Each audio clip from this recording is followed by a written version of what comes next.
Hello, my name is Marissa Williams. Today's date is February 25th, 2018, and I'm interviewing Renee Conley at the Ball State campus as part of the Virginia B. Ball Center seminar, Muslims in Muncie. Renee, thank you for sharing your story with us today. Thank you for having me. Our goal in this oral history project is to learn about your life and about your contributions toward building a community with fellow Muslims in Muncie, Indiana.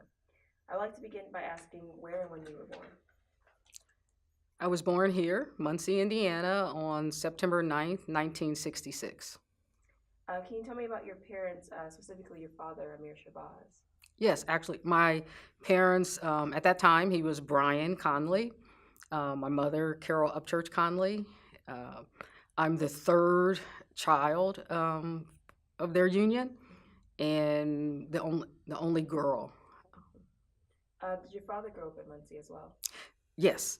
My father was born here in Muncie to Vivian Hathcock Conley and Othalie Conley, and he is the fourth out of 6 children. He was also involved with the Nation of Islam. How did that affect your upbringing and your childhood? It's fun. It's I can't separate the two, actually. As I said, I was the third child of their union. I was born in 1966. And at that time, my father had been introduced to the Nation of Islam through his brother, his older brother, Robert Conley, and who was living in Philadelphia. And my father he wanted to pursue that. And my mother did not. My mother had been born Christian. And so my parents, he went up there thinking that she would come with him at some point, and they talked about it. He wrote her, and she just wasn't interested in it. So my father went to Philadelphia. I'm less than a year old at this time, and that's where his introduction to the nation really started going off. As I said, he had been introduced by his brother Robert, and actually my uncle Robert had found about the Nation of Islam when he was in prison. He had been in prison in Michigan City, which is not far from Chicago, which is where the nation was centered at that time. And so he finds out about the Nation of Islam. After he gets out, he goes to Philadelphia. Then my father joins him up there and becomes more intimated into the nation. And then my father went to Detroit, and he and a few other brothers in the attempt to start a chapter in Detroit. And at this time, it's 1967, and the Detroit riots happened. And so that kind of squashed any kind of chapter development. There was too much going on. And so then my father came back to Muncie. And my parents did not reconcile. So he came back to Muncie and started a chapter here in Muncie. And to my knowledge, that was the first introduction to some form of Islam in the Black community in Muncie. And so what they would do, there was a multi-service center, cultural center on Kirby Street in the industry area. And they would have, on Sundays, they would have speeches. And he would bring in different members of the nation from other communities to speak. And I mean, they would have the women on one side and the men on the other side. At this point, I'm still young, and my brothers and I, we are not participating in this at all. But his family members are. His brothers are, his sisters, his mother, they're going. They don't end up being a part of the nation, but they go to support him. So that's kind of how he started here in Muncie, and started to have some followers. For the most part, the community, at this time, there's the civil rights going on too. So there was a faction where some people believed in the nonviolence. Some people were thinking about, well, we don't want to be nonviolent. And then I'd say they weren't necessarily interested in the religious part. It was more of a civil rights kind of era. And that's what the nation was used as a platform to speak about how to make things better. I mean, that was for them, the fact that a black man could be equal. And I mean, with even in their teaching, they went a little bit further, saying he was better, but the fact that he could be equal, that he could have, they were supposed to be self-sufficient. So they were selling things, you know, he always had his incense and different things that he was selling. And, you know, they had their newspaper, and a lot of people would buy the newspaper because they didn't want to listen to him. I'll give him $1, so to shut him up. So, but so that went on for a number of years. And then he went to Indianapolis to be a part of the Indianapolis chapter. And at this point, I'm about 8 years old. And so my brothers and we went to, I mean, we would see him, but when we went to Indianapolis, that was really the first time where we really saw the life of the Nation of Islam. We went to the temple with them. And so we'd go to the temple, and me being the girl, I would have to go babysit the younger girls, and then my brothers would be out there, and my one brother would always talk about he fell asleep, and so they'd wake him up and he'd have to go do wudu. He'd have to clean himself up. So my brothers were selling the paper. My brothers were selling the papers, and they were part of their whole thing was eating correctly. So they would have shredded wheat and wheat bread, and we called the shredded wheat brooms. I mean, we were used to Captain Crunch. It was a very different lifestyle. And we did not, I mean, as a child, you don't connect it to some kind of religious tenet. You just think it's different. It's not what I'm used to, you know. And at this time at home, I'm going to the Baptist church with, you know, and I'm singing in the little kids choir and all that. And then to go to temple was different. So we would go visit him occasionally there. And he's married again. And so there are two sets of us. And so I'm part of the first set. There's 3 from my father in the first set, and then my mom has another child after us, and then in the second set, his wife had a son, and then he's got 3 more. So there's 2 sets of 4 of us, and 3 out of the 4 are his. And so my younger brothers, though, they grow up in this. You know, they have Muslim names. And they grow up in the nation and going to temple and all that. And whereas in the first set, we just saw it occasionally. So they're in Indianapolis, and some of the brothers are coming from Muncie, going to temple in Indianapolis. And then my father goes to Michigan. He goes to school in Ann Arbor, University of Michigan.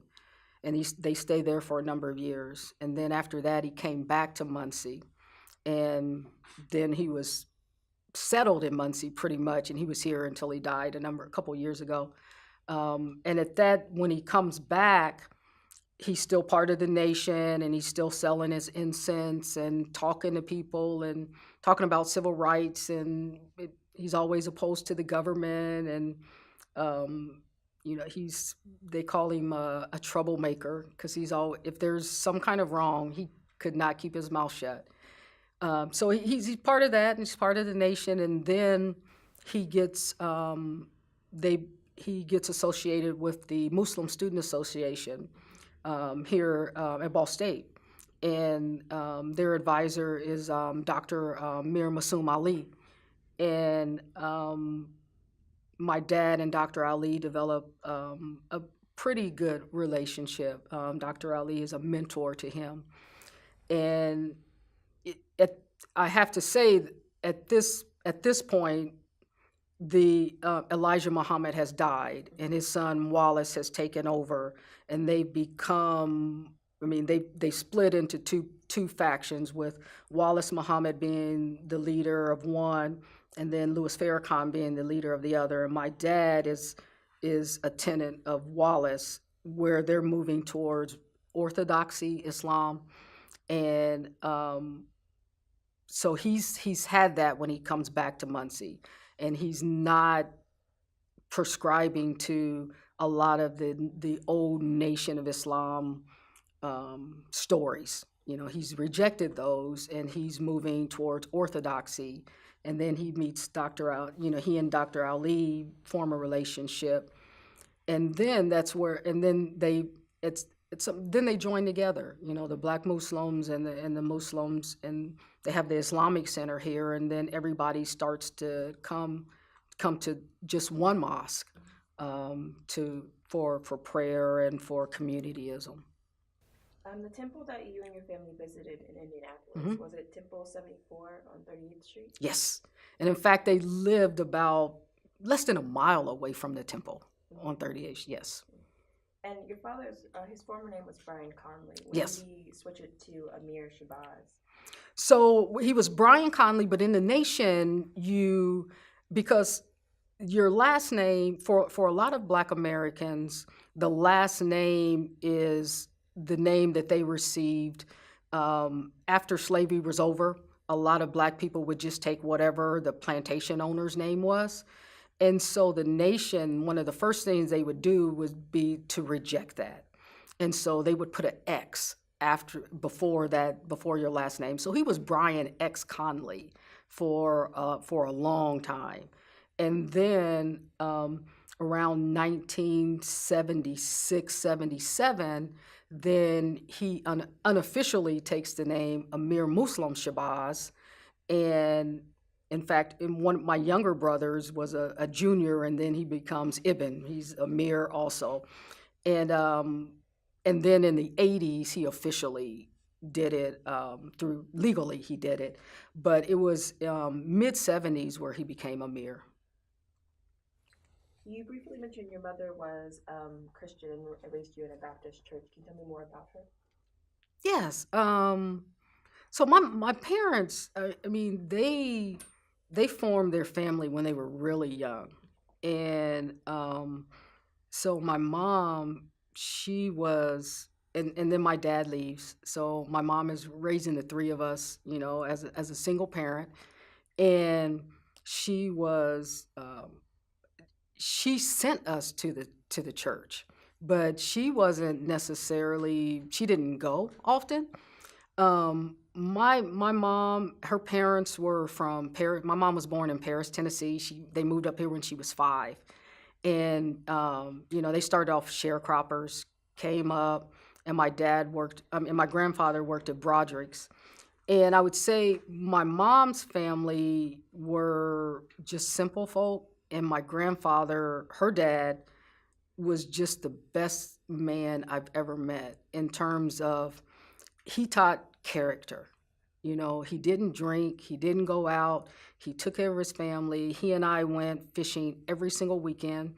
My brothers went for a couple weeks, but you had to get up at 5 o'clock in the morning to go with him, and they did not want to do that. So I hung out with my grandfather for a lot of years, just he and I going fishing. On the weekends, one day we'd go fishing, the other day we'd mow lawns, and because they had this big yard, and so he would let me help.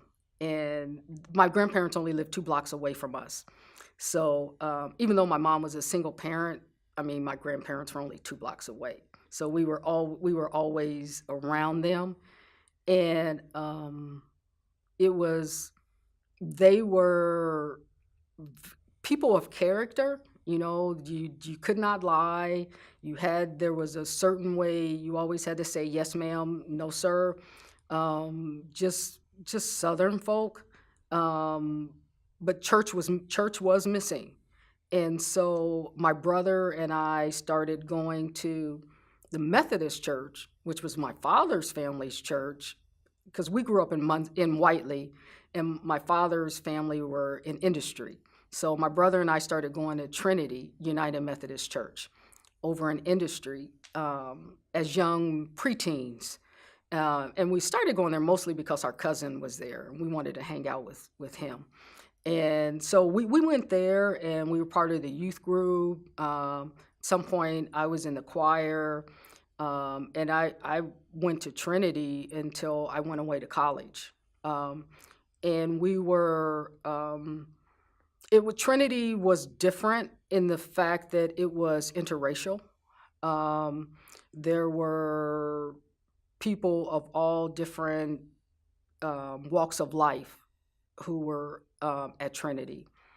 And that's when we really got close to my father's mother, Vivian, because she was predominant in the church. And so, I mean, we had always been around my mom's family, but we had not been around my dad's side as much. I mean, we talked to him and everything, but I mean, we ended up seeing my grandmother every Sunday, so that was very nice. And at that time, my grandmother, Vivian, was starting her communityism and helping people go to college. And she was instrumental in helping a lot of people in the community in doing their paperwork, just letting them know that they could go to college. And she ended up helping hundreds go to college. I still get emails from people saying, your grandmother helped me go to college. She's passed, of course, but people still want to acknowledge her. And at some point, and in fact, when my brother and I, we went to IU in Bloomington, and my brother, myself, my grandmother, and my aunt, we all graduated the same year in '88. But at some point, my grandmother's pastor says, you're sending all these people to school. Why aren't you going too? And so she goes to Ball State. She gets her degree, and then she gets a master's degree as well. And they named one of the rooms in your community center after her. And that was because of her assistance with helping others.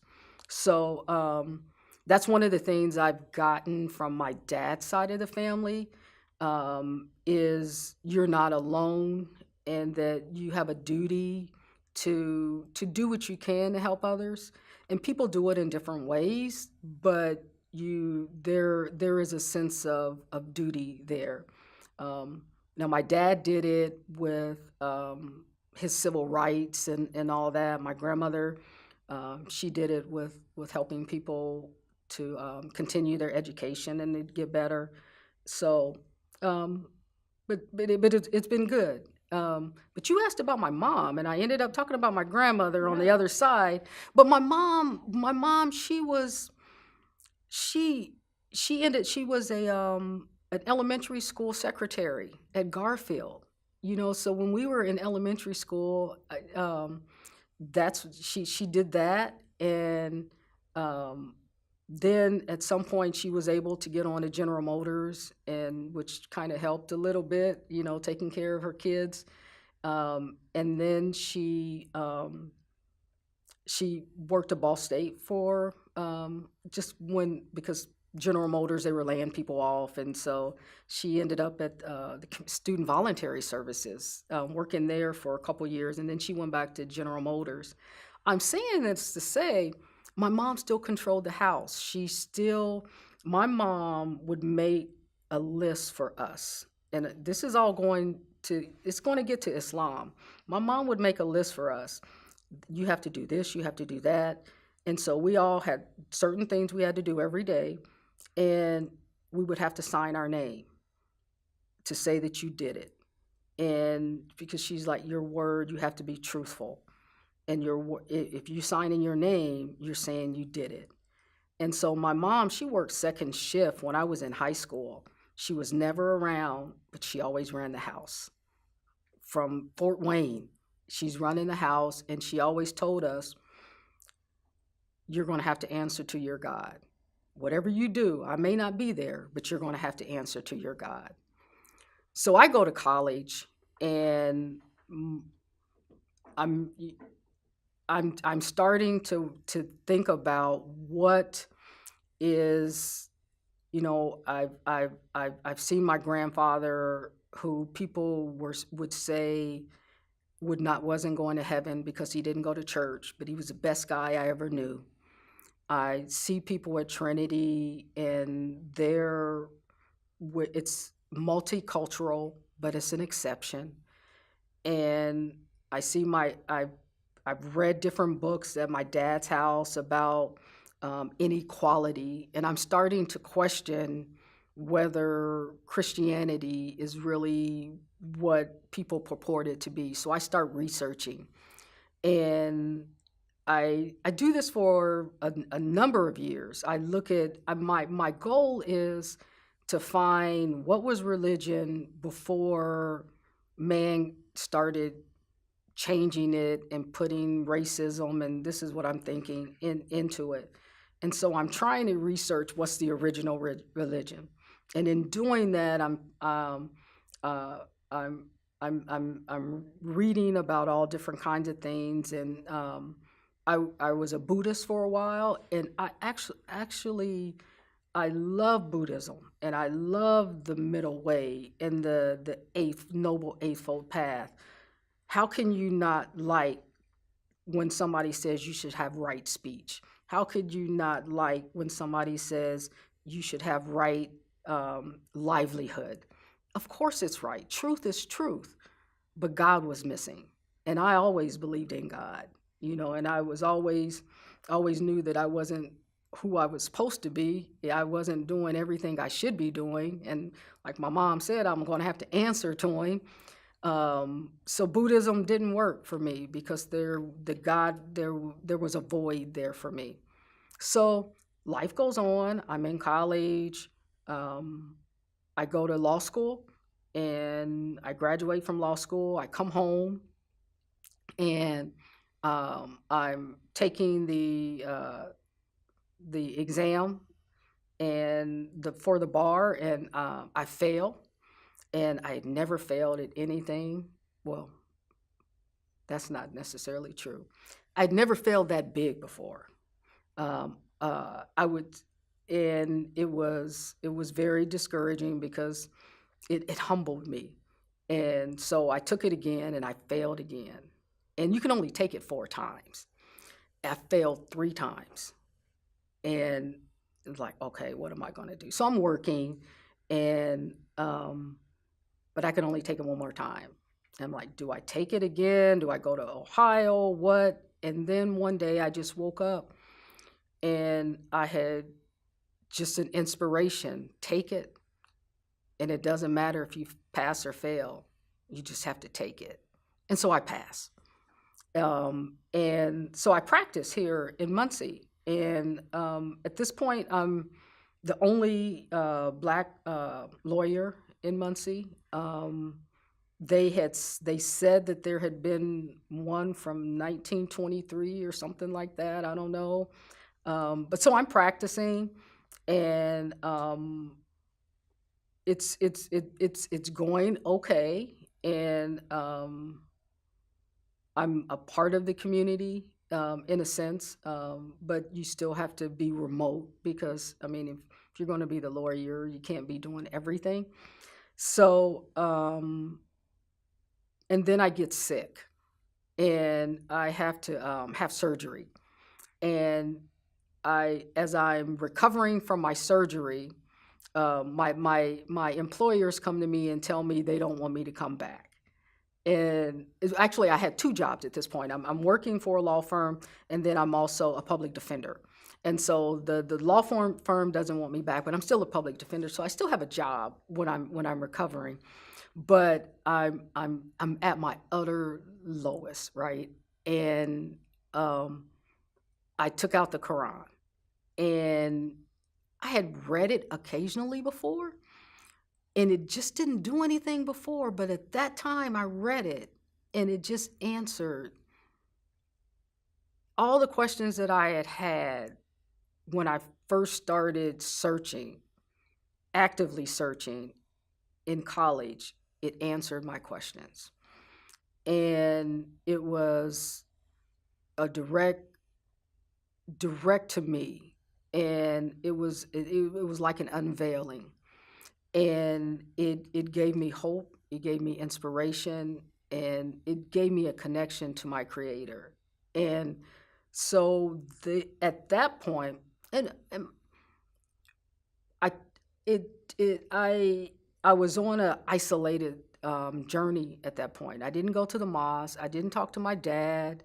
I just read the Quran for a while, and then I talked to my dad, and then he started giving me some different tapes from Yusuf Islam, couple of different speakers, and I didn't. It was a number of years, maybe a couple years before I even started going to the mosque. Then I started going slowly, and became more and more involved, and started having different relationships with the different families within the mosque. But I appreciated that it was my journey started off aside from everybody else. I appreciated the independence of it. And so I would say often that I came to Islam I didn't come to Islam through my dad. And that wasn't, as you get older, you kind of realize that you're not as independent as what you think you are. And if my dad had not lived the kind of life that he lived, I'm not sure that my mind would have been open to different things, to different people, to even thinking that I did not have to live like everybody said that I had to live. And my dad, it was his life. It wasn't his words. It was how he lived that mostly influenced me. And so as I'm going along in my journey, and he and I are going to the same mosque, we're talking more about our religion. And I would have a question, and he would always have the answer. And I'd read something, or I'd listen to some kind of lecture, and he would have a take on it. And he knew a lot, but he did not force. He did not force Islam on any of us, but he was available if we wanted to discuss it.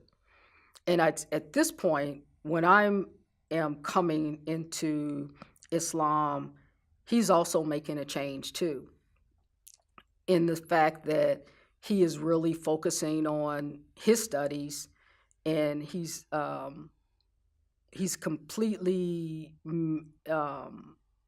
He's working at Warner Gear at this point, and he's a union steward, and he has left civil rights and moved to human rights. And if there's anybody of any color who has an issue or needs some kind of advocacy, then he is becoming their advocate. And he remained that way until he died. It was so funny, when he died, you just had people of all kinds of walks of life just talking about how he helped them, and nobody ever knew, and he did this and that. And when we were cleaning out his house, you could just see letters from just all kinds of people thanking him for just being their voice. I would like to circle back to Vivian Conley's work in the Muslim community. Can you tell me more about her work? Yeah, so she Trinity was kind of known for being political, and so she was a part of that. But I would say with my grandmother, she was in the background. You would never see her, even when they had different marches and different sit-ins or whatever.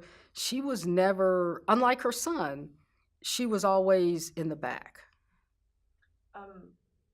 She was involved in the campaigns to desegregate Tui Pool during the 50s and other campaigns involving racism, like the Confederate flag symbols at the Southside High School in the 70s. Yes. Do you know about that as well? Yeah, but she was involved in that, but that was mainly due to her pastor, Reverend J.C. Williams. Reverend Williams was Granny was a part in, like I said, in the background, and she would assist Reverend Williams, and she might give him a tactic or this or that, but Reverend Williams was the face of all that. I also like to talk about your law practice in Muncie. Did you face any opportunities or challenges here? I was a hometown girl, and I went to school with a lot of the attorneys and even a few of the judges. So I can't necessarily say that. I mean, obviously you have some challenges. I mean, you're the only Black person there. I mean, but I'm kind of used to that, So, but I would say for the most part, it was not a challenge to me. I mean, I was a public defender. They gave me that position. The problem is the system. The system just is not fair. The system has a lot of problems. Muncie has a lot of problems with their government. So my challenge was trying to work in a system that wasn't going to work. Did your grandmother influence you to go into law? No, not really. What my influence in going to law when I was in high school, like I said, I was reading these books that my dad would have around the house, and I would see inequality. And there was a friend of my mom. Her brother had gone to jail because he had stolen some bread, and he went to jail for 10 years. And I never forgot that. And I would see, I thought I wanted to be a lawyer because I thought that I could change it. And so, which is why when I came home, I wanted to be a defense attorney, and I didn't want to prosecute. Well, partially I didn't want to prosecute too because I'm from Muncie and I've got a lot of family members, and I didn't want to have to prosecute my family and my friends and my friends' brothers' friends and all that. But I would say from my family history, I'm just born to be a challenger, to defend the people. So Granny, she died when after I passed the bar. So she did get to see me pass the bar, but she never saw me practice. You just mentioned you read a lot of books when you were in high school. When did you read Malcolm X's autobiography? So I read Malcolm. I was thinking about that, and I've changed a couple times. I read Malcolm X in high school, and then I read it again in college for one of my classes. But I read it early in high school. But I would have to say that, and it was very. I mean, of course, it's impactful, right? And my father's in the Nation of Islam too, so I'm learning about that. Although if you remained in the Nation, you weren't necessarily a fan of Malcolm because of that split. So the autobiography of Malcolm X was impactful, and it gave me a perspective on the Nation of Islam. It gave me but what I've always liked about Malcolm was the last part.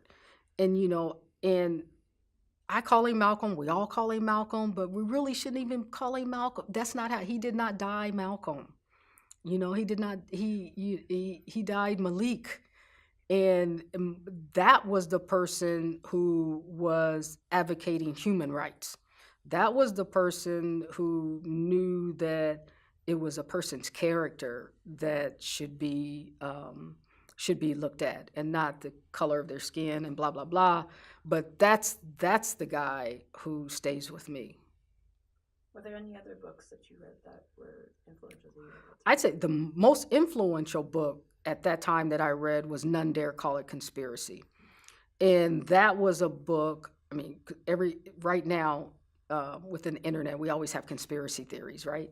But that was one of the original conspiracy theory books about government, and how many, just the whole premise was that there's just one or two groups that are controlling everything. And that book just, it just made me think that I shouldn't believe everything. Going back to the Nation of Islam, how did the Nation of Islam develop your sense of racial pride? I'm sorry, say that again? How did the Nation of Islam influence your sense of racial pride? I can't say that the Nation of Islam influenced me.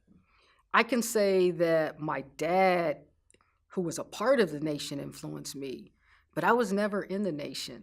You know, we went to temples a couple times, you know, with my dad, but I was never. I can't say that it did. I can say that my mom told me that she didn't care what I did, but I just should be the best I could at it, and that if I were working with somebody, make sure I worked twice as hard. You have been writing a book, Is There No Color in Truth? Can you tell me about that? Yes. So I've been writing a novel, Is There No Color in Truth? And I've been writing it for quite some time. And I've changed my thought about, it's a 3-section book. And so the first 2 sections are completed. In the third section, I've changed my thought about how I wanted to proceed. So I haven't finished it. The whole premise is that you never know who is for you, and you cannot look at somebody and tell if they're against you. And it has a lot of influences. I've had a lot of influences to make me think about that theme. But I would say that one of my biggest influences was, there was a mini series called Cain and Abel. And you would automatically think it was about biblical because it's Cain and Abel, but it's really not. But the whole premise was, there was a rich man and a poor man, and the poor man wanted to be rich, and he thought that the rich man was trying to prevent him from being rich, and he never knew that the rich guy was really trying to help him. And we put labels on people. You just never know who's helping you in the background. And that's where, so that's really what it's about. You never know who's for you. Sometimes it's easy to see who's against you, but sometimes we have to help other people, you know, without them knowing. And I know there's a long list of people who've helped me.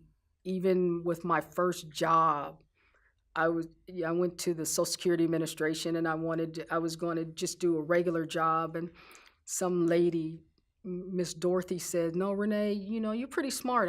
You should work here." And I worked at the Social Security Administration. I did that for like 3 summers. You just never know where you're going to get your help. Obviously, it all comes from God. He's helping you. He's directing your path. But you got to be grateful to the people that are helping you too. I also like to talk more about your conversion. How did those close to you react to it? You know, my family was supportive. now they thought that I was becoming Muslim because of my dad. There was always, it's either you're with your mom or you're with your dad, and it really wasn't about either one of them. Um, uh, but they were always supportive. When they would cook, they would make sure they didn't put pork in the food, or if they did have something pork, they would cook it in a separate container, and they would have it to the side. And everybody we were all eating turkey bacon, and they weren't putting the ham hocks in the greens; they were putting smoked turkey in the greens for me. So they were very supportive. What changed most significantly after your conversion? I'm sorry, say that. What changed significantly after your conversion?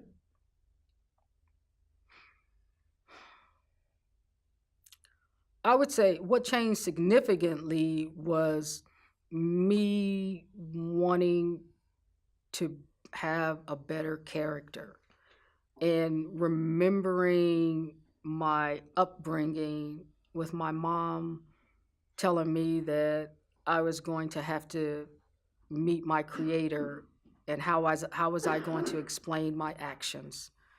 I started taking that to heart, and I changed a lot of the things that I was doing, and I wanted to be a better person. Obviously, prayer, and I can say it. It was just a connection to. It's so hard to explain, but I had been wanting to have a connection with God since I was a kid, and I finally felt like I had it. And the most beautiful thing I think is for man to have free will, and then to choose to have a relationship with his creator. And for the creator, I'm saying that I read the Qur'an, but I really think that my creator reached out to me. And the more that that was a number of years ago, right? I'm 51 now. And I was 30 at that time. So it's been 21 years. And it's so funny because I know less now than I did then. I thought I knew a lot. You think you're smart and you think this and that, and it's like the more you learn, the less you know. So you go in phases. There are different stages, and so I'm in a different stage than I was then. So to look back and see that young adult I can have compassion for. I can have compassion.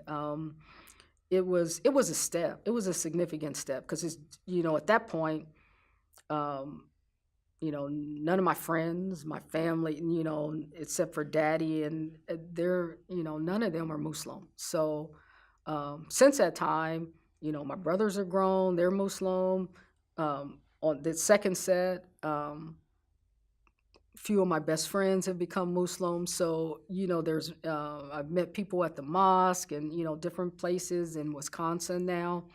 But that was, I appreciate that it was just me at that time. And how did your conversion affect your sense of identity as a Black woman?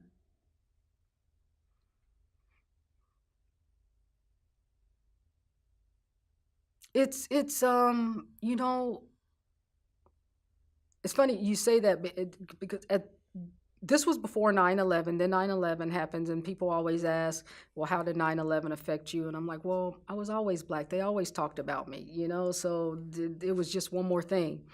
But as a Black woman, because I wasn't in the nation, right? And I'm not from an immigrant's family, it's like where do we fit within Islam in the United States? What do you wear? It's like for a long time. I had a friend from Kenya, Indian descent, but she was from Kenya, and so she would call herself. She said, "Renee, I'm the original African American." Yeah, yeah. And one of my really good friends. So it was she, and then we had another friend who was doing her doctorate, and she was from Saudi Arabia, Medina. And so whenever she would go home, or she would bring different things, and so I'd wear a lot of Middle Eastern clothes, right?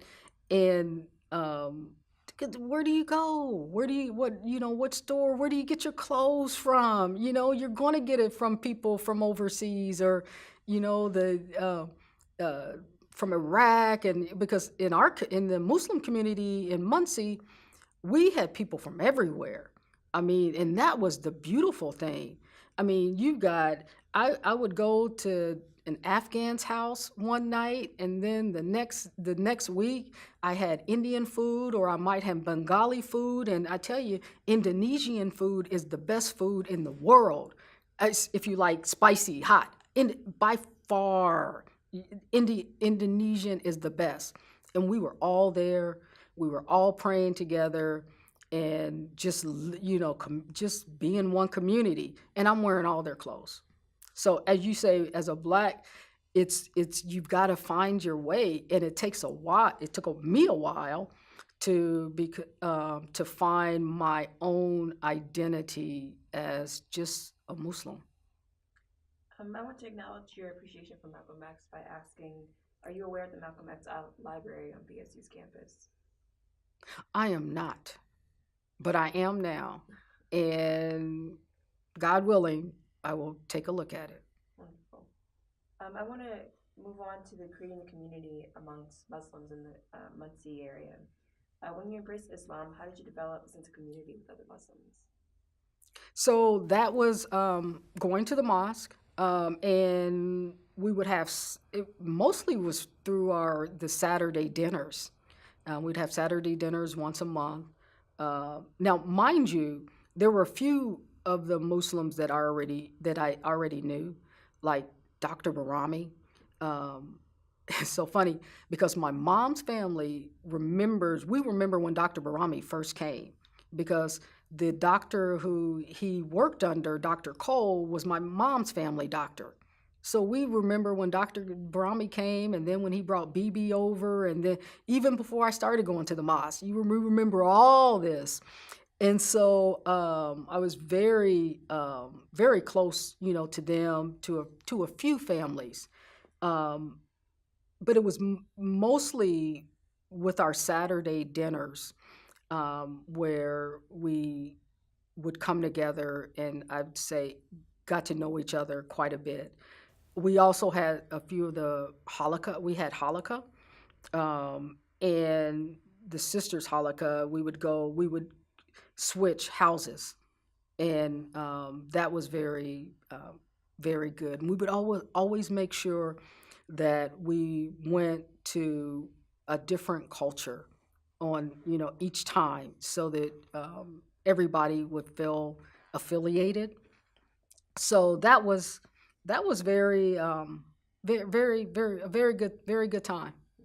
Can you explain to me what Hanukkah is? Oh yes, Hanukkah is, now, God forgive me, it's study. I don't know what it actually means in Arabic, because but it's a circle, and so we would have, within the circle, we would have a subject, and then we would have a leader, and then we would study different areas, and there were different tapes or something that we would spend some time on.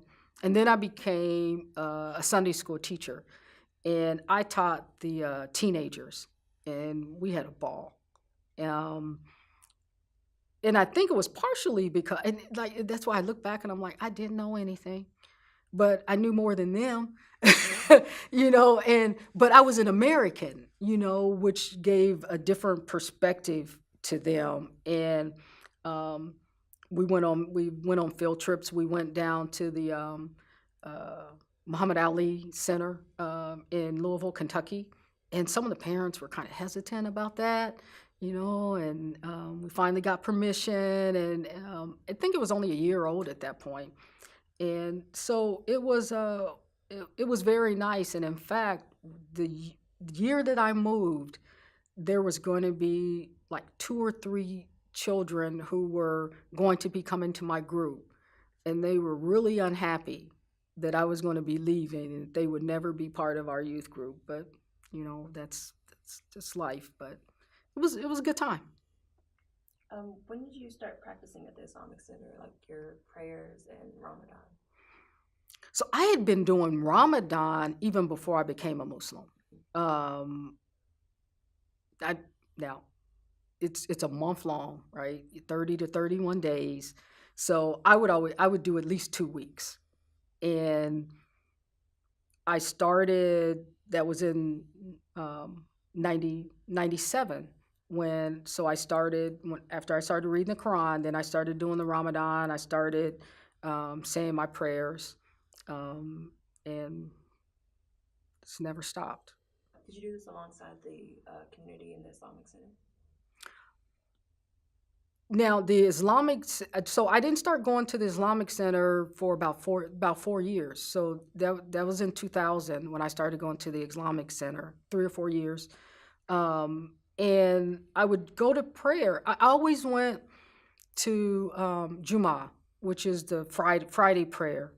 Now, going to say my prayers at the mosque for a woman, it's not a requirement.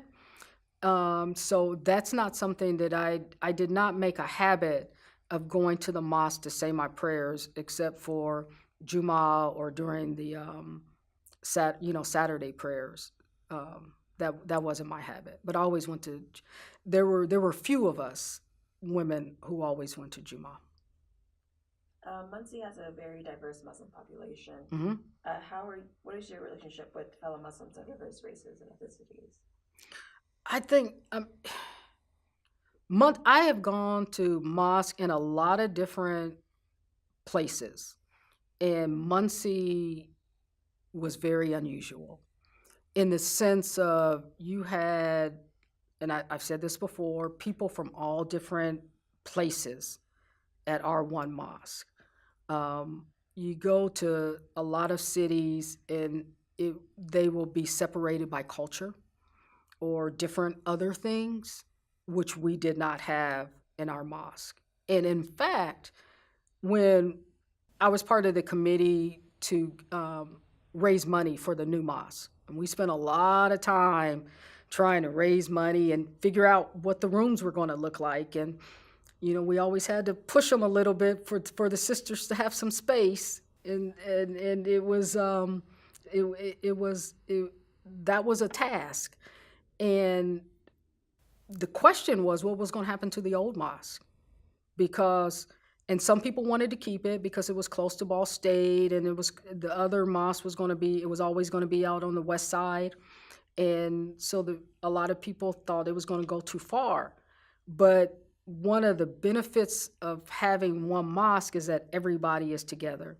Not to say that everybody likes each other, that you don't have issues, because if you're a family, you got issues.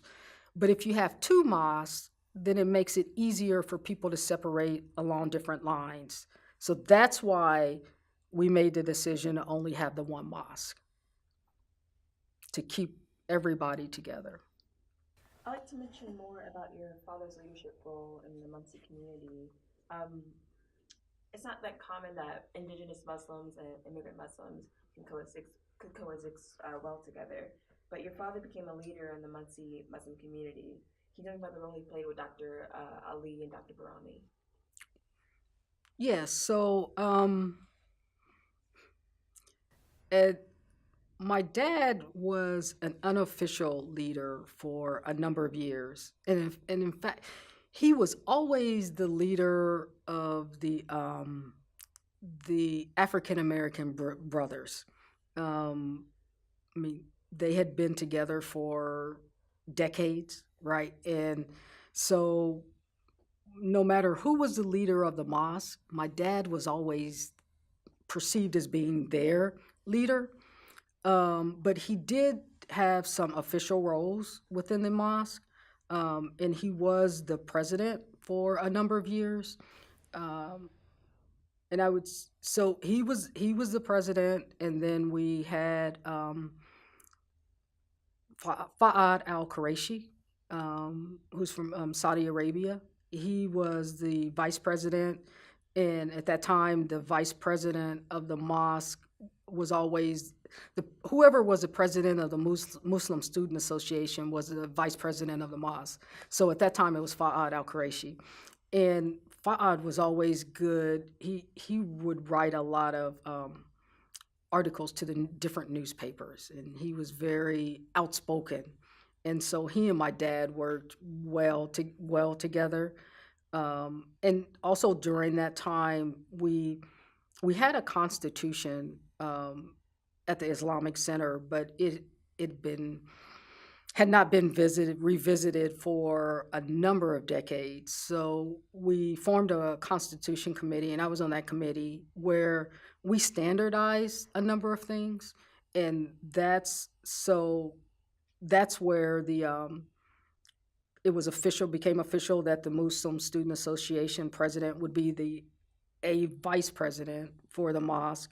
We also established a woman's representative where the sisters would vote on who that representative would be, so that the sisters would have an official role in the leadership.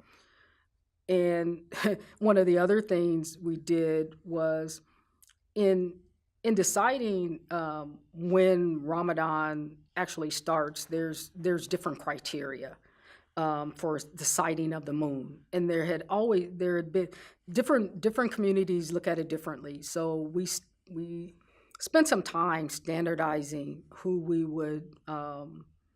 how we would do that, and so there were a number of significant things that we put into the Constitution at that time, just to make things a little, because like I said, we had people from different communities and people think differently about things. So we wanted to put it on paper so that there would not be any ambiguity. What years was your father president? So he was president from 2003 to about 2006. And then in our women's, so he was president, Fa'ad al-Quraishi was the vice president. And then we also had Mrs. Ali, Dr. Ali's wife, was our women's representative. We had her. We voted for her twice. She was very good.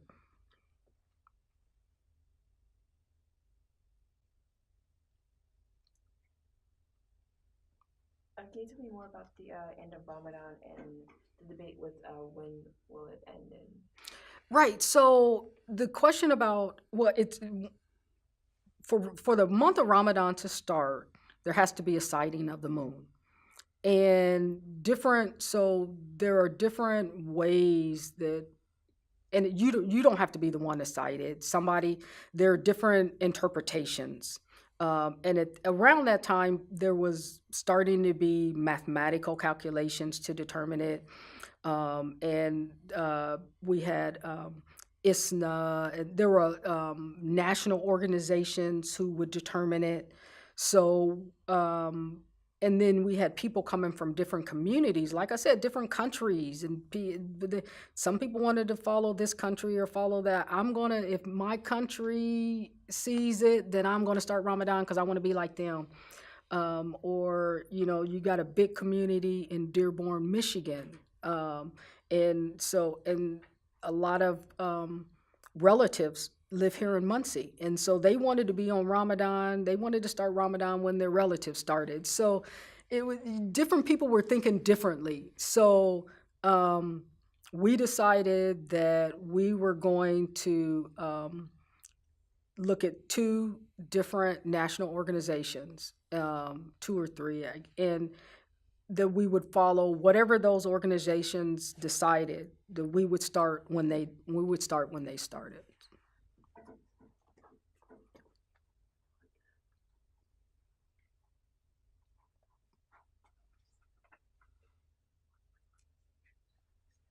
What were the three organizations that you just mentioned that you were involved with? So ISNA was one of them. And I want to be correct. So we'll have to follow up on that one or ask Doctor somebody because I can't recall the other two. I do know that ISNA was one. Okay. And obviously ISNA because they were out of Pendleton, they're out of Indiana, right? And they're national. But I cannot recall the others. Circling back to leadership, what was your leadership role in the community? So I was on the Constitution Committee. I was also on like I said, on the fundraising committee for the new mosque and determining the layout for that.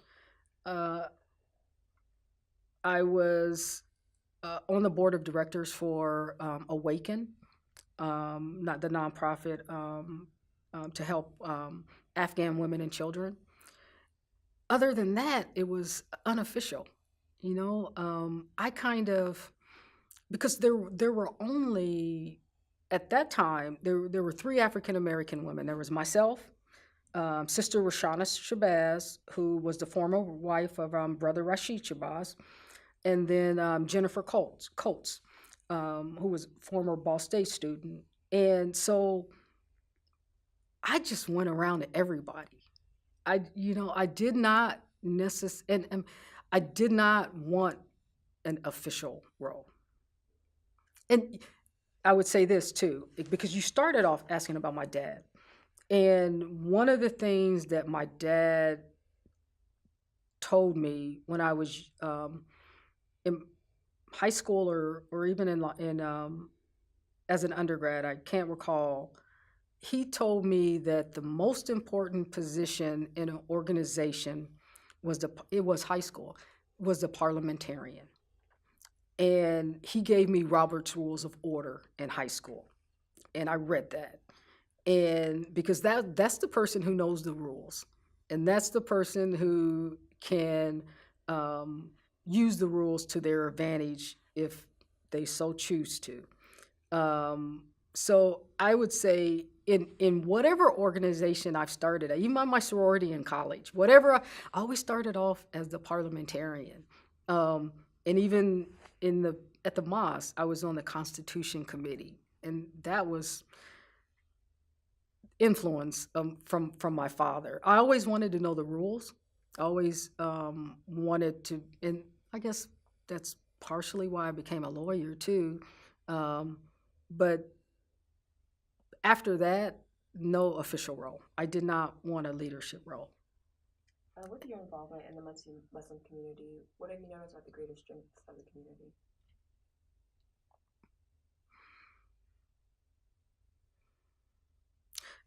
One of the greatest strengths is Ball State University. And the fact that we have students coming and going at all times. You have undergraduate students, you have graduate students, you have individuals, you have families, you have people coming from all over the world coming here and sharing themselves and their lives and their families with you. You always have your foundational communities like the Baramis, the Alis, or my dad at that time, Brother Rashid. You've always got your stable communities, but the influx of people coming and going is just a beautiful thing. I want to talk more about the masjids that have been here in the Muncie community, starting with the Ball Avenue Masjid, 1717. How did this influence or affect the students' participation once that masjid was closed and the newest one that's now active, affect the participation of students? That is a good question. That is something that I cannot answer because I moved to Wisconsin, and so I have no direct knowledge of that answer. Okay. Speaking of Madison and Wisconsin, How did your participation in that masjid that you attend differ from this one, the one in Muncie? It's Muncie's home. So it's just not it's just not the same. And Madison is a bigger community, and a lot of there are more people. It's total people from all over the world. There are a lot more people who are able to group culturally than they would have been able to here in Muncie. In 2017, Bibi Rami, she was elected as president of the Islamic Center in Muncie. What's your reaction to this event when you found out? Shock, thrill, and it's it's progression. I would say that part of when we started when we revisited the Constitution all those years ago, and we made the woman's sister's leader official, and she would have a spot. To me, that was a beginning. Didn't even think that you would have a president, but it was the beginning of women officially being at the table. So it's a natural progression.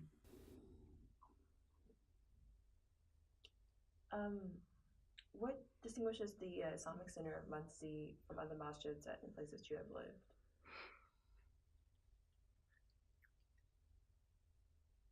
The oneness, the it's just so unique. You pray with brothers and sisters, and there you have no idea of differences that you may have. Now, you go to other communities and people think they might follow different schools, and they go to within Islam, and they may go to that mosque because of that school of thought, or that you don't have that in Muncie. Everybody goes to the same mosque, and in fact, there have been some people who have come in and tried to do that, and they're squashed. And it's unusual. I'd like to move on to personal practice of Islam by asking, how would you characterize your own practice of Islam?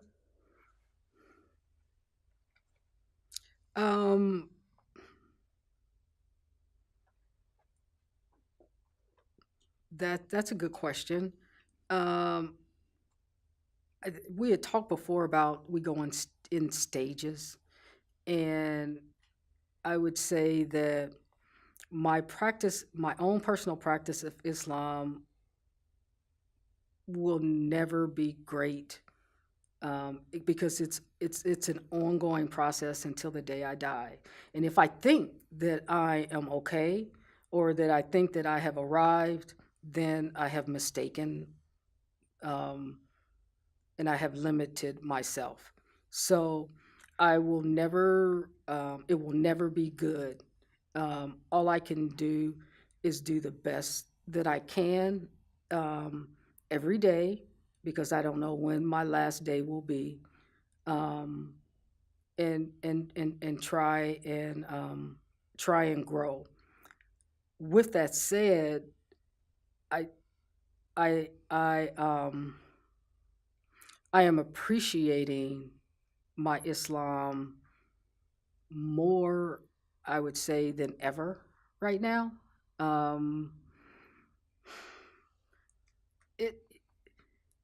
Being a Muslim and granted the gift of Islam is just the best gift that I could ever have. I mean, having the parents that I have, and my parents were not perfect. God knows my parents were not perfect, but I am grateful that I was given the parents that I was given. I'm grateful even more so that I was given the gift of Islam. But not only that, but the sense that I was a Christian first, and then I became a Muslim. So I got a double dose. I got Jesus, may Allah be pleased with him, and I got Muhammad sallallahu alaihi wasallam. I got both of them. All of us don't get both. I it's just it. If I never get anything else, and Lord knows I want something else, because man is greedy. If I never get anything else, I've gotten everything, just in that. How do you practice zakat?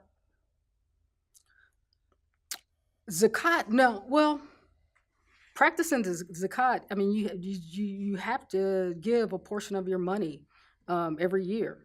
So I generally give it to Zakat Foundation of America. I love them. And there's also a few communities. But, you know, it's funny, you say that, but we're really not, to my understanding, that's stuff I would prefer to keep secret, because when you give, it's better if you don't tell. Now, zakat is an obligation, and so you do have to, you talk about it so that people will do it and that people will do more. But in terms of how you do it, it kind of goes along with sadaqah, which is the charitable, voluntary part. You're really not supposed to talk about it. Your right hand's not supposed to be, left hand's not supposed to be knowing what your right hand is doing. Have you been on Hajj? Not yet. God willing, I would like to go within the next 5 years, God willing. I like to talk about burial for a moment. Islamic burial is an important religious ritual. Yes. And in what ways is this important to you, reflecting on your father's passing?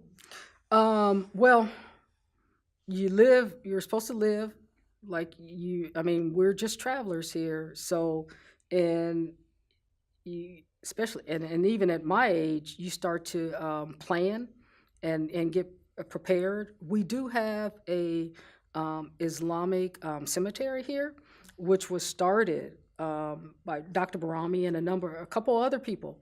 And we have a number of Muslims buried there. And it's funny you say that. Let's talk about my dad a little bit, because when he passed, if at all possible, you're supposed to be buried within 24 hours.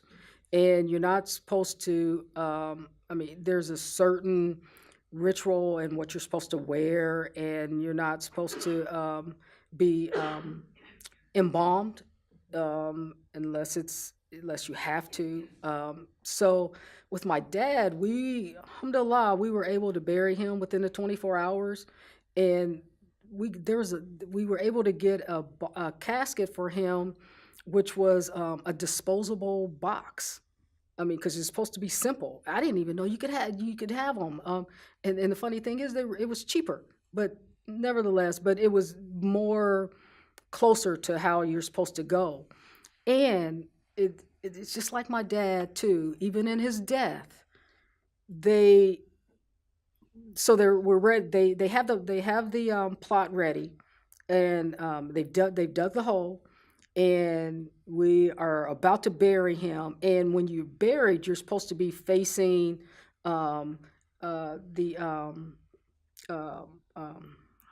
now I've got a brain fart. It's supposed to be in Mecca. You're supposed to, Lord have mercy, just like you pray, the place. The Kaaba, yeah, Lord, thank you. Astaghfirullah. So you're supposed to be facing the Kaaba, right? And so they had dug the hole before we got there, and then when we get there, one of the brother realizes that the hole is not facing the Kaaba, And so Dr. Rami, people get on the phone and they have to bring the guy back out here and they redig the hole to make sure that he's facing, and he wasn't the first Muslim there, but he's going to be the first one to be faced in the right direction at the Islamic cemetery here in Muncie. And where is the Islamic cemetery? It is over off of 332. You go past the Meyer and all that, and you go 332, and there's a little plot out there, and it's out there. Besides Malcolm X, who else, any other scholars or teachers of Islam are significant guides to you? We go in phases. So I would say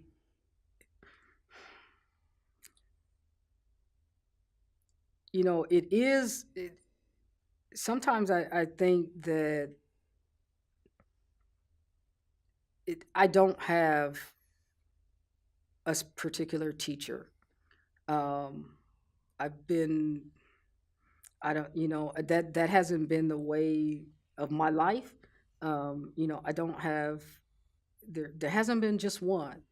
I would say now that at this stage, I'm reading a lot about Al-Ghazi, and I just finished his portion about character, and that with character being really the foundation of Islam, and what the Prophet ﷺ talked about. I mean, his character. It was his character that's just anyway. So I would say at this point, if I were to have any teacher, I would say Al-Ghazi, but the Qur'an is the best teacher, and if you follow the way of the Prophet ﷺ, I mean, you can't go wrong. Jihad has been misunderstood and misrepresented in the media, the Western media. What does jihad mean to you? I would say it has been misunderstood and misrepresented because we have not, as a people, given the whole picture. And there are two parts of jihad. There's an outer jihad and there's an inner jihad. And the outer jihad we always hear about now. I'm not going to sit here and talk about, we all know that people are misusing the term jihad, and they're saying that things that they're doing is jihad, which is not factual. But there's an inner jihad, and the Prophet ﷺ told his people that the inner jihad is the higher, is the greater of the two. And in my life, and I'm a woman too, right? So the inner jihad is the biggest struggle, and the inner jihad is the struggle against self, and because part of Islam, one of the meanings of Islam is submission, and we talk about peace too, but submission to God is the hardest thing to do in the world. And part of the reason why it's hard is because of the inner struggle of the self. We want to be in charge, or I want to do what I want to do, or sometimes you don't even realize that the fight you have within yourself. But submission is the goal, and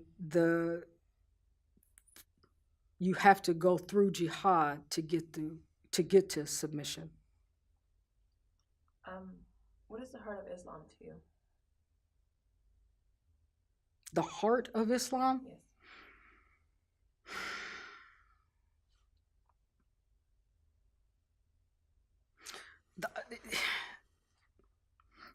The heart of Islam is meeting. I can't even. There's a verse in the Qur'an that I'll have to say in English is, "O thou soul, in complete rest and satisfaction, come back to thy Lord, well pleasing unto thyself and well pleasing unto him." enter then among my devotees, enter thou my heaven.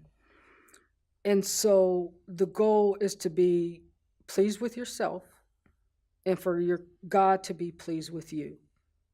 That's the ultimate goal.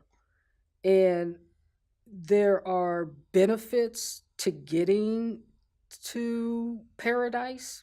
I'm not going to call it heaven because heaven's something different. There are benefits to getting to paradise. And we talk a lot about the benefits.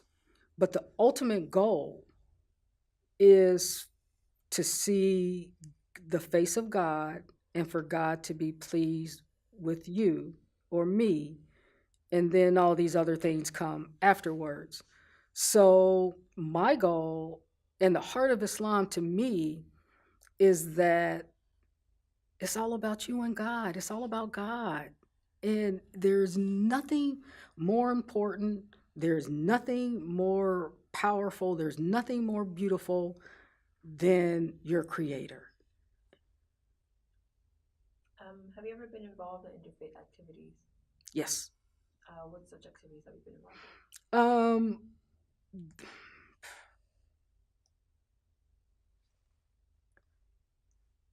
I was at my brother's house yesterday, and some Jehovah's Witnesses came by. And we sat there and talked to them. And talked about different things. And I actually had a good time. And we did not talk about doctrine. We talked about truth. And to me, that is interfaith. Formally, I've been involved with the Jewish Center. You know, we would have different events here with different Christian organizations. There's, to me, and it sounds so basic, and I know it's not as self-evident as I think it is, but truth is truth. And that's the beauty of Islam, that somehow we're not able to share. It's not different. Really, Islam is just the end. What we call Islam has existed from the beginning. What we call Islam is the Prophet ﷺ and his companions and their time and their lives and the Qur'an, and we call that Islam. God is not limited by that. Islam is not limited. And the Prophet, he even tells us, I'm just the end. There have been prophets all along, and there's, you learn about the different messages that were given, and it's just all one thing. So, in the Quran, we're told about the Christians, we're told about the Jews, and blah blah blah. So I say, if you follow what the Quran says and how the Prophet ﷺ lived, then you will have interfaith activities formally and informally. He stood up when there was a burial. Somebody was going by and they were going to be buried, and he stood up and they asked, they said, "Why are you standing up?" He's a Jew, and he's like he was a human being. That's interfaith. And to me, if you live that on a daily basis, you will be having interfaith activities all the time. That was really well put. Thank you. So moving on to living in Muncie, would you describe your experience of living in Muncie as a Muslim convert?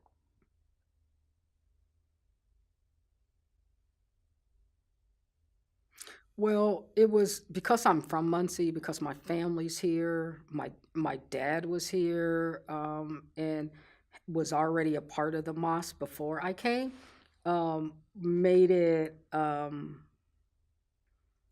would say, made it easier probably than, I would say, I have a friend down in Georgia who, became a Muslim, and her journey was a little different, harder than mine. So it was, I would say it was okay. There aren't very many, and you call us converts, but we would say reverts because everybody is born Muslim. So you're just reverting back to who you were. Um, Semantics.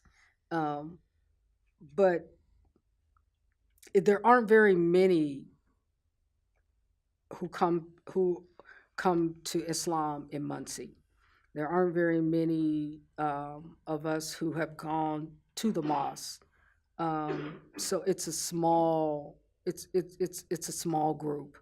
Um, the majority and mostly men. The majority of the females who became Muslim either through the nation or after that went to Fort Wayne and became a part of the Fort Wayne community. So there aren't very many of us here in Muncie. You were involved in two panel discussions in 2002 and 2005, one with Bibi Barami. Can you tell me about those panel discussions? And I would say that was just that those were part of the panel discussions here on the Ball State campus. And uh, the goal was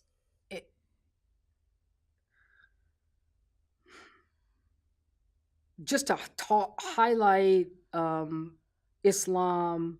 You have to remember that was part of, I mean, that's after 9/11. And that was part of the goal in those discussions was just to talk truthfully about Islam, to give Islam a face in a good face in the community. There were also, Muncie has across the United States, there's a National Day of Prayer. And there was some controversy in Muncie about Muslims being a part of the Day of Prayer. And alhamdulillah, those people who wanted to exclude Muslims were isolated in a very small group. And so being a part of these panel discussions were our attempts to be a part of not only be to be a part of the community that had a face, and to put some facts with try and dispute some of the negative and erroneous information that had been given out. Mentioning the National Day of Prayer, in 2005, your father, he was credited the university educated Muslims, Muncie, for helping make the city more responsive to Islam. Were you aware of this? I'm sorry, say that again? Your father,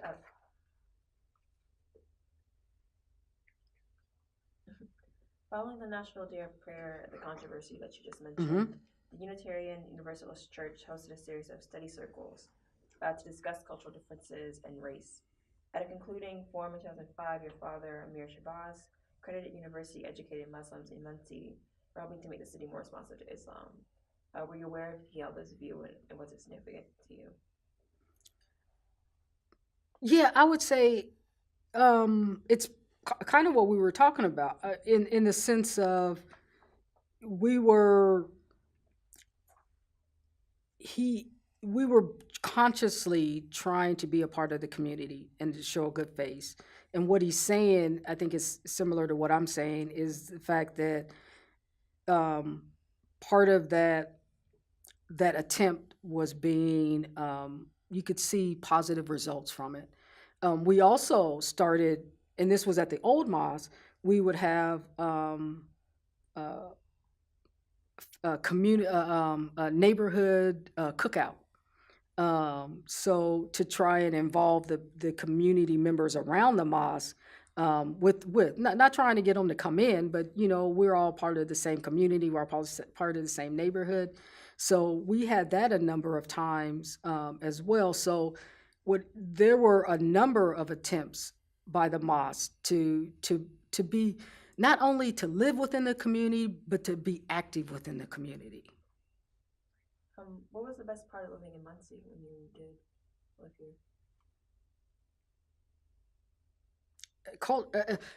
Religiously, because the first thing I thought about was QL's barbecue. So, and that's probably not what your question is, but see, I only lived, when it was open and when it was good, I only lived a block away. So, I don't, sorry about that, but that was the first thing that came to my mind. Muncie is Middletown, USA, right? I mean, you know, they had the different documentaries on it, and if you can make it in Muncie with all of Muncie's trappings, and you know, the Muncie's not perfect, but and we're definitely not the worst. You know, you go to different communities, and our worst is not that bad.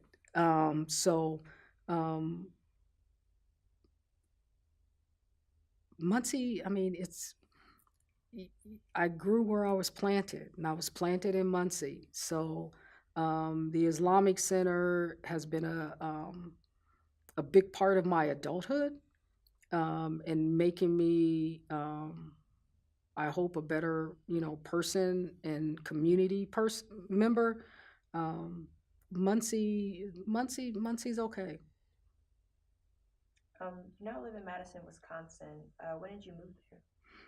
I moved to Madison. Actually, I live outside of Madison. I work in Madison, and I moved there 10 years ago in 2007. And I turned 40, and I just wasn't.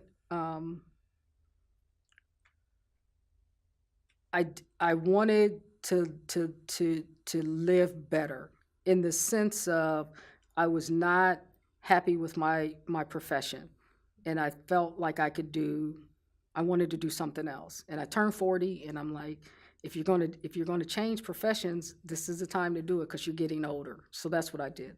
What's the work that you're doing there now? So now I work for a consumer goods company, and I started off as a sales analyst, and now it's a glorified sales analyst. I'm category analysis manager.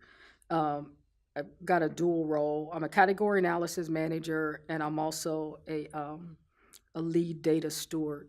And basically, I've always been good with math. I've always been good with numbers and computers. And so I'm able to use data, analyze it, and give it to people to use in different ways. And I also make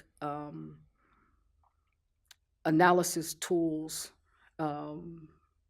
in, you know, using different applications, Excel, other things, in order for people to use the analyze easier. So I don't make software, but I make applications, and that's I love that.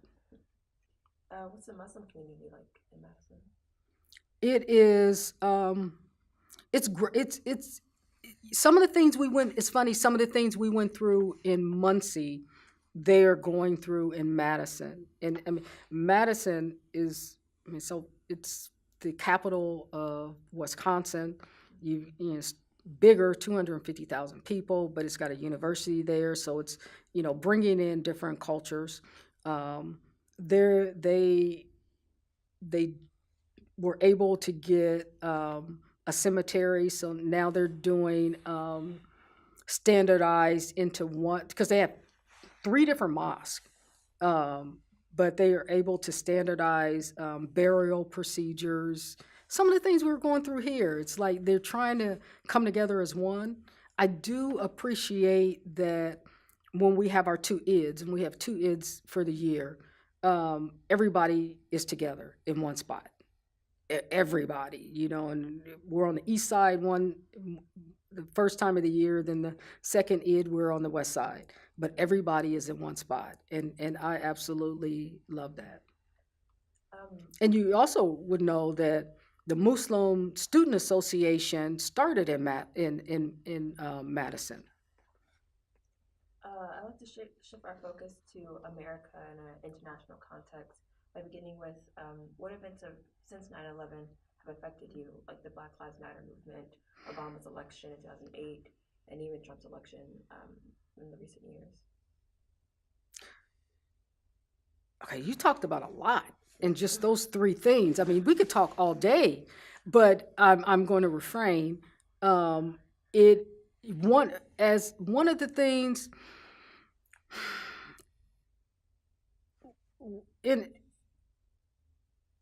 they're all historic, right? And people look at all those things you mentioned differently. One of the opportunities that we have as Muslims today is only one part of Islam has been shown, and it's been distorted. And we have failed to talk about compassion. We failed to talk about our goal in meeting our Creator and what we're actually here for. We're not here so that we can kill people so that men can have wives in heaven. That's not the goal. That's not why we're here. And we don't, and people are always saying, oh, but you Muslims aren't talking about it. You're not doing this. You're not doing that. And, part of why Islam spread and part of why, and I'm not saying that they didn't conquer and they didn't fight people or blah, blah, blah.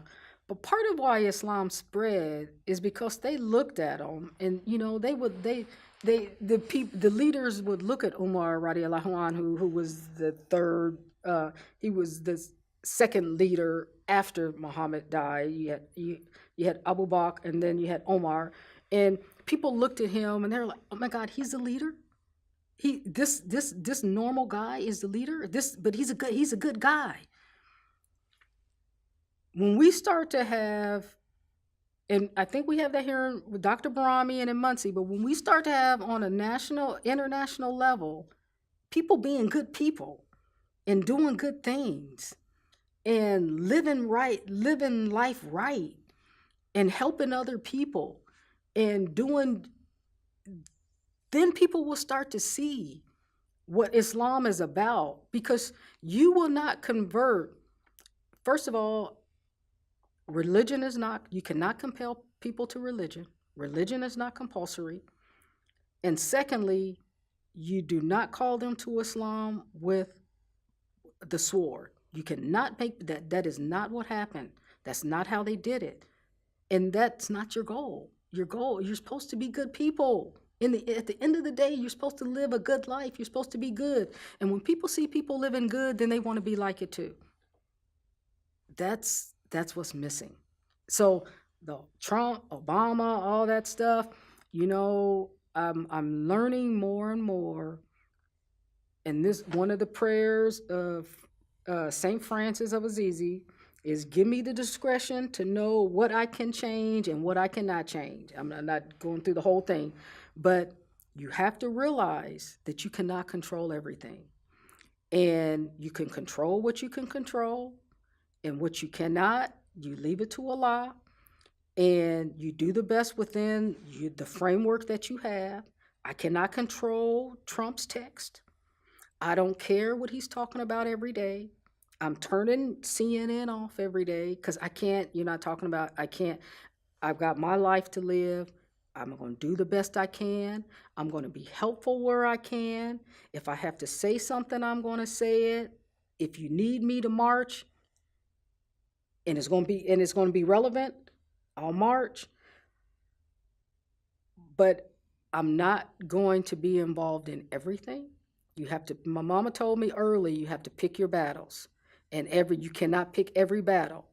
And so I'm more, as we go through what we're going through right now in the world, I'm learning more and more that my world and my role is very small and I have to stay within it. How has the Black Lives Matter movement affected you? Black Lives Matter movement,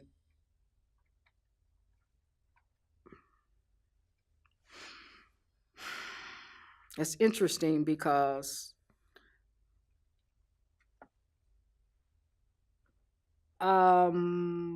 I can't say that it has affected me. Sorry, I'm moving. It in the sense of I have not been directly involved in it. Um, I am. It's a part of me. I know when I'm driving, I have to. There are things I need to be aware of. Everybody's had to talk, and you know you're not haven't done anything wrong, but when that cop gets behind you, you start to feel a little weird. Um, so I mean, but I can't say that it has directly. I'm I'm glad. My mom always said everything will come out in the wash. So it's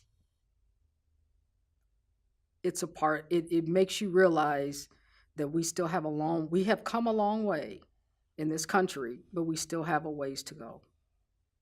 Well, speaking of Trump, when he tried to have the Muslim ban, how did that affect you as an African American? Well, I go to Toronto 4 or 5 times a year for my job. So it was that was a little scary because I'm like, well, what if I go to Toronto and I can't get back? I'm an American. I was born here, but what if? And I know I'm on the list because my daddy was in the Nation of Islam. I've always been on that list. So it was not only it was scary. Not only was it scary, but when I went, I made contentions, and my coworkers that I went with, I gave them numbers of if I wasn't able to come back, then who to call, because all I can do is be prepared, right, as much as I can, and pray. So it was scary. Muslim leaders have noted that in the wake of terror attacks like the Paris attack and 9/11, that it can be difficult for Muslims to express grief when they are looked at with suspicion. Does this resonate with you, with your own experience? I've not experienced that. W.B. Du Bois, he has talked about in his novel Souls of Black Folk that there's a peculiar sensation of double consciousness, a sense of always looking at oneself through eyes of others, of measuring one's soul by the tape of the world that looks on and immutes contempt and pity. Do you have a sense of this as a Black woman or as a Muslim woman? You see, he was part of the 10%, right? And in his philosophy and all that. I love W.B. Du Bois, although I can say that I appreciate J.A. Rogers a little more than W.E.B. for that era.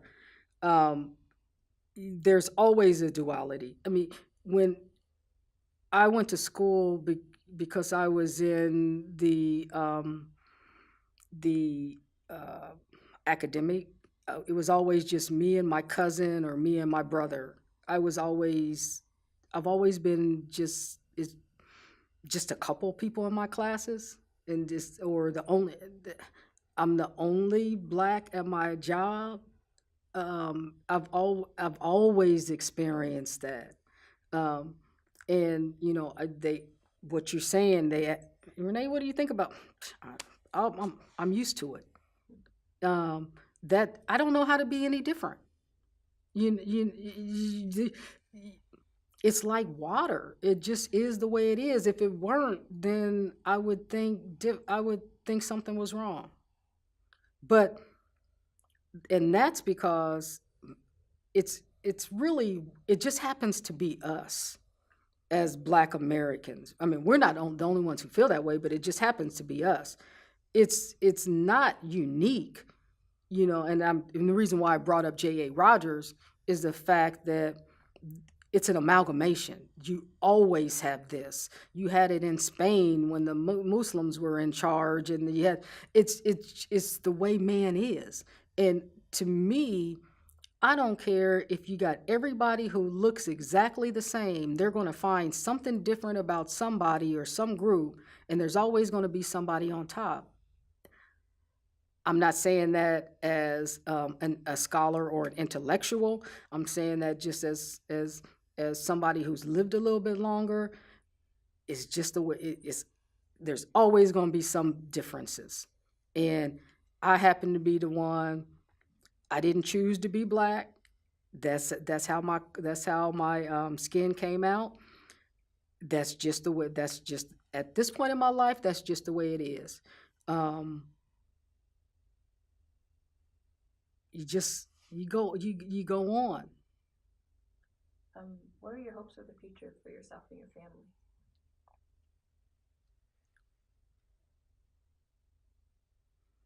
Um, I would hopes is that's a different kind of word. I would say that I pray for the best, um, and you never know. The best doesn't look good. You don't always know what's best for yourself. But one of the things we pray for is good in this life, good in the hereafter. And so I pray for good. I pray that I'm able to get closer to my Lord. I pray that my family be guided ever closer, even than this, to the right path. What are your hopes for this country? See, I would hope for the same, but we look at this as being a bad time, but I kind of see it differently because to me, you have to expose dirt in order for it to be cleansed. And I see this as really an opportunity for people who who think positively and want to live in a positive world to come out and to be come together and link up. If this had not happened, then people would stay home and you would be isolated and independent. So I see this as actually you have to go, you've heard that you have to go through the fire. Okay, so we got a good big fire going on right now. I mean, it's a they call it 4 alarm fire.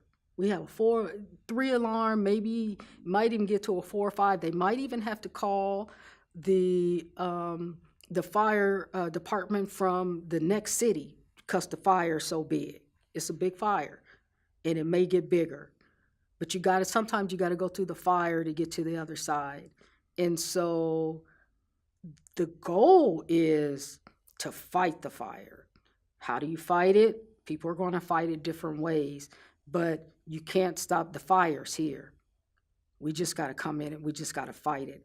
And we have to find a better way to fight it. In closing, and take your time with this, can you recall one event or story or thought from your life that captures what it means to you to be a Muslim in America? Yeah, I'm glad you asked that question because this is one thing that I have not talked about. And we've talked about a lot of different things. And you've even asked me about being a black woman, Muslim in America. And I'm so glad you asked me this because I did not say that I am so glad that as a woman Muslim that I'm in America.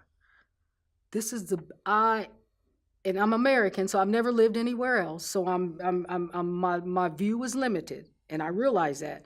And people may disagree with me, but I think from my perspective, being a Muslim, being a woman Muslim, a Muslima, being in America is the best place for me to be. I can truly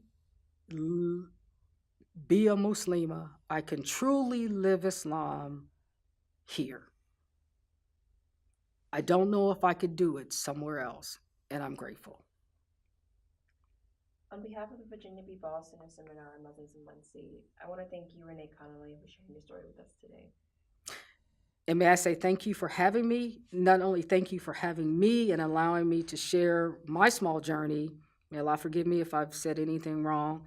But I thank you and your professor, Dr. Agnew, for doing this whole documentary. We're grateful.